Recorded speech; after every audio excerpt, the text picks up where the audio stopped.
بسم اللہ الرحمن الرحیم۔ جی تو فتنہ دجال سے ریلیٹڈ ہماری سیریز کنٹینیو ہے۔ تو آج ہم دیکھیں گے کہ سورۃ الکہف کس طرح اس فتنے سے بچنے کے لیے ہماری مدد کرتی ہے۔ تو سب سے پہلے ہم کچھ احادیث دیکھ لیتے ہیں۔ آپ صلی اللہ علیہ وآلہ وسلم نے فرمایا، جس شخص نے سورۃ الکہف کی ابتدائی 10 آیتیں حفظ کر لیں وہ فتنہ دجال سے محفوظ رہے گا۔ اسی طرح آپ صلی اللہ علیہ وآلہ وسلم نے فرمایا، جو مسلمان جمعہ کے دن سورۃ الکہف کی تلاوت کرے تو اس کے لیے اس جمعے سے اگلے جمعے تک ایک نور چمکتا رہے گا۔ تو آئیے سورۃ الکہف کی پہلی 10 آیات دیکھتے ہیں کہ اس میں اللہ پاک ہم سے کیا فرما رہے ہیں۔ بسم اللہ الرحمن الرحیم۔ الحمد للہ الذی انزل علی عبدہ الکتاب ولم یجعل لہ عوجا۔ سب تعریف اللہ ہی کے لیے ہے جس نے نازل فرمائی اپنے بندے پر یہ کتاب اور نہیں رکھی اس میں کوئی کجی۔ اب کیونکہ اس دور میں بہت زیادہ کنفیوژن ہوگی، کچھ سمجھ نہیں آئے گا کہ کس کو فالو کرنا ہے، کس کی بات ماننی ہے اور کس کی بات نہیں ماننی، اس لیے پہلی آیت میں اللہ تعالیٰ نے ہماری یہ کنفیوژن دور کر دی ہے کہ قرآن میں کوئی کجی نہیں ہے، کوئی ٹیڑھ پن نہیں ہے، اس لیے تم نے صرف اور صرف قرآن پاک کو ہی فالو کرنا ہے۔ نیکسٹ آیت میں اللہ پاک فرما رہے ہیں، قَيِّمًا لِيُنذِرَ بَأْسًا شَدِيدًا مِّن لَّدُنْهُ وَيُبَشِّرَ الْمُؤْمِنِينَ الَّذِينَ يَعْمَلُونَ الصَّالِحَاتِ أَنَّ لَهُمْ أَجْرًا حَسَنًا۔ ٹھیک ٹھیک سیدھی بات کہنے والی کتاب، تاکہ خبردار کرے لوگوں کو سخت عذاب سے اللہ کے، اور خوشخبری دے مومنوں کو جو کرتے ہیں نیک عمل کہ یقیناً ان کے لیے ہے اجر بہت اچھا۔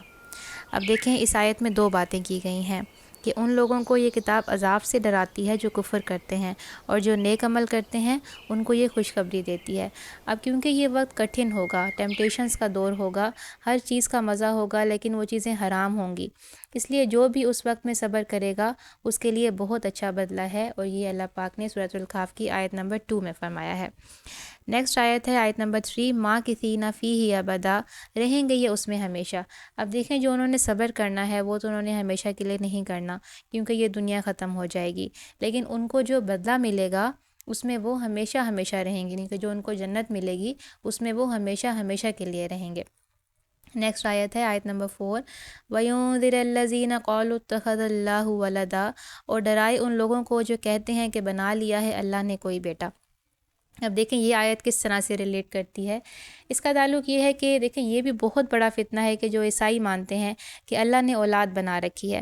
اب دیکھیں جب پہلے سے ہی یہ مینٹیلٹی ہوگی کہ خدا زمین پر آ سکتا ہے، خدا کوئی بیٹا رکھتا ہے، تو دجال کی باتوں میں ایسے لوگ بہت آسانی سے آ جائیں گے، کیونکہ وہ بھی لوگوں کو آ کر یہی کہے گا کہ میں خدا ہوں، مجھ پر ایمان لے آؤ۔ تو جب پہلے سے ہی مینٹیلٹی غلط ہوگی کہ خدا زمین پر آ سکتا ہے، خدا انسان کی شکل میں ہو سکتا ہے، تو ایسے لوگ بہت جلدی دجال کی باتوں میں آ جائیں گے۔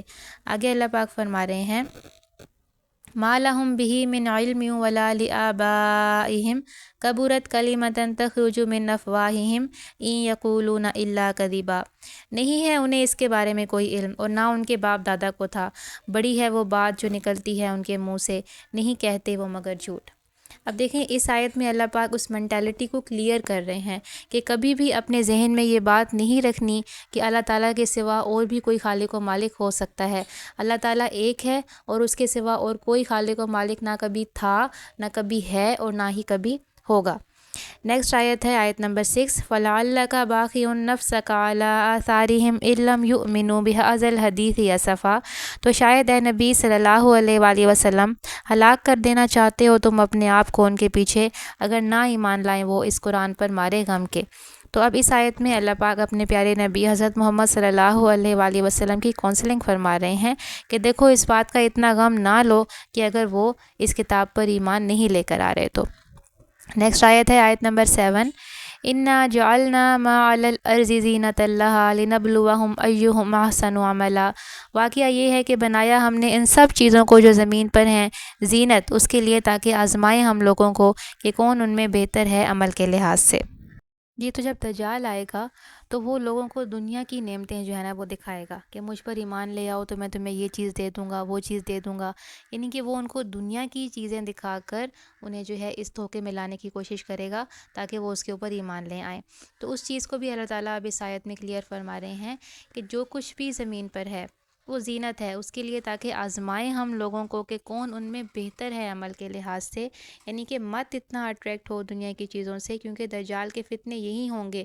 وہ دنیا کی نعمتوں سے لوگوں کو بہکائے گا، لیکن اللہ نے کلیئر کر دیا کہ یہ ٹیسٹ اینڈ ٹرائل ہے، یہ آزمائش ہے.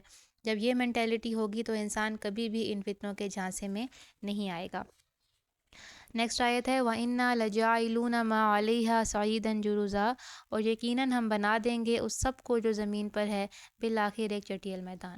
کیونکہ یہ سب کچھ عارضی ہے، تو اللہ پاک اس بات کو بھی کلیئر فرما رہے ہیں کہ تم نے ان چیزوں کے جھانسے میں نہیں آنا، کیونکہ یہ سب کچھ ختم ہو جائے گا اور ہم اس سب کو آخر میں کیا بنا دیں گے، ایک چٹیل میدان بنا دیں گے. یعنی کہ جس پر کچھ بھی نہیں ہوگا، سب کچھ ختم ہو جائے گا.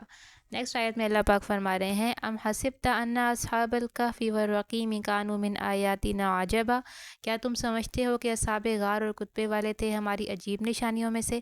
اب یہ جو غار والے لوگ ہیں یہ کون ہیں؟ یہ بھی کچھ نوجوان تھے جنہوں نے اس وقت کی جو گورنمنٹ تھی، اس وقت کی جو بادشاہت تھی، اس کے خلاف انہوں نے آواز اٹھائی تھی. اب کیونکہ یہ چند لوگ تھے، یہ ان کا مقابلہ نہیں کر سکتے تھے، اس لیے یہ اس جگہ کو چھوڑ کر ایک غار میں چلے گئے تھے، اور اس غار میں جا کر انہوں نے پناہ لے لی تھی. اور وہاں پر اللہ پاک نے ان کے اوپر نیند کو طاری کر دیا تھا، اور کئی سال تک جو ہے یہ اس غار میں سوتے رہے تھے. تو اب ایک انسان کے لیے یہ بات عجیب ہو سکتی ہے کہ کوئی اتنی دیر جو ہے وہ سو کر اٹھ جائے، اور اس میں فزیکلی بھی کوئی بھی چینجز نہ آئی ہوں، نہ وہ بوڑھے ہوئے ہوں، نہ ان کی ایجز بڑی ہوں. تو یہ کیسے ہو سکتا ہے؟ لیکن اللہ پاک کیا فرما رہے ہیں کہ یہ ہماری نشانی ہے، ہمارے لیے سب کچھ پاسبل ہے. اللہ پاک جو چاہتے ہیں وہ کر سکتے ہیں، ان کے صرف کن کہنے کی دیر ہوتی ہے، اور ان کے لیے سب کچھ پاسبل ہے. اذ أوى الفتية إلى الكهف فقالوا ربنا آتنا من لدنك رحمة وهيئ لنا من أمرنا رشدا، جب پناہ لی تھی چند جوانوں نے غار میں اور کہا تھا اے ہمارے مالک عطا فرما تو ہمیں اپنی جناب خاص سے رحمت، اور مہیا کر تو ہمیں ہمارے معاملات کی درستی. اب جب یہ لوگ غار میں چلے گئے تھے تو ان کے لیے جو ہے وہ اللہ پاک نے فتیتو کا ورڈ جو ہے وہ یوز کیا ہے. فتیتو عربی میں ایسے ینگ مین کو کہتے ہیں جو وائز ہوں، کریجیس ہوں، بریو ہوں، یعنی کہ عقل مند ہوں، اور بہت زیادہ بہادر ہوں، کسی چیز سے ڈرنے والے نہ ہوں. تو یہ لوگ جب غار میں چلے گئے تو انہوں نے کیا کیا، انہوں نے اللہ تعالیٰ سے دعا مانگی. یعنی کہ جب یہ فتنوں کا دور آئے گا، جب ایسا وقت آ جائے گا کہ آپ خود کو اکیلا محسوس کریں گے کہ سب لوگ اور چیزوں کو فالو کر رہے ہیں اور آپ کسی اور رستے پر ہیں جو کہ اللہ تعالیٰ کا رستہ ہے، اور جو میجورٹی ہے وہ ایک غلط رستے کی طرف جا رہی ہے. تو آپ نے اس وقت کیا کرنا ہے، آپ نے بھی اپنی ایک غار بنانی ہے، آپ نے ایک غار میں پناہ لینی ہے. یعنی کہ وہ چند لوگ جو اللہ تعالیٰ پر اس وقت بھی ایمان رکھتے ہوں گے اور ان کو صحیح رستہ پتہ ہوگا، تو ان کو کیا چاہیے، ان کو چاہیے کہ وہ سب اکٹھے ہو جائیں، اپنے گروپس بنا لیں. ٹھیک ہے، غار میں جانے کا کیا مطلب ہے کہ اپنے گروپس بنا لیں، اکٹھے ہو کر رہیں، ایک دوسرے کو موٹیویشن دیتے رہیں، اور اللہ تعالیٰ سے دعا مانگتے رہیں. اور دعا بھی اللہ تعالیٰ نے ہمیں سکھا دی. کیا دعا مانگنی ہے؟ ربنا آتینا من لدنک رحمہ، اے ہمارے مالک عطا فرما تو ہمیں اپنی جناب خاص سے رحمت، وہیئ لنا من امرنا رشدا، اور مہیا کر تو ہمیں ہمارے معاملات کی درستی.